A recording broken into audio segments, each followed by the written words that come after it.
Pues estamos en plenos preparativos para Fashion Week y la verdad que estamos muy emocionados de tener este gran evento aquí en nuestro hotel.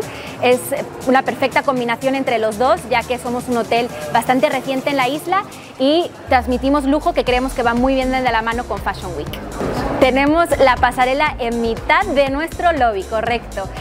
Pues la verdad que logísticamente no ha sido fácil, conlleva mucha organización. Pero también vemos que nuestros clientes están emocionados de ver qué es lo que está pasando aquí, entonces lo han aceptado bien y la verdad que nos emociona mucho, también porque tenemos un lobby precioso que de verdad da el juego para poder hacer una pasarela. Pues la verdad que están todos muy emocionados, tanto clientes como nosotros del equipo, yo creo que también el equipo de Fashion Week, entonces realmente estamos todos muy emocionados. Creemos que será un evento único, en un ambiente único, con unos espacios realmente inigualables que no se encuentran en ningún otro lugar de la isla, por lo tanto, de verdad creemos que será un gran éxito. Pues tengo entendido que serán más o menos unas 500 personas que se esperan que vengan para el desfile de moda. Silla, parado. Va a haber sillas.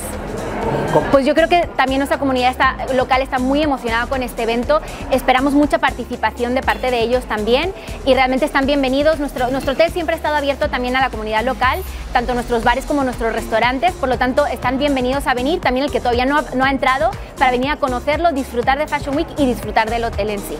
Pues invitamos a toda la comunidad de Aruba, tanto locales como turistas, que vengan a disfrutar de Fashion Week en nuestro precioso hotel Joy Aruba by Iberostar.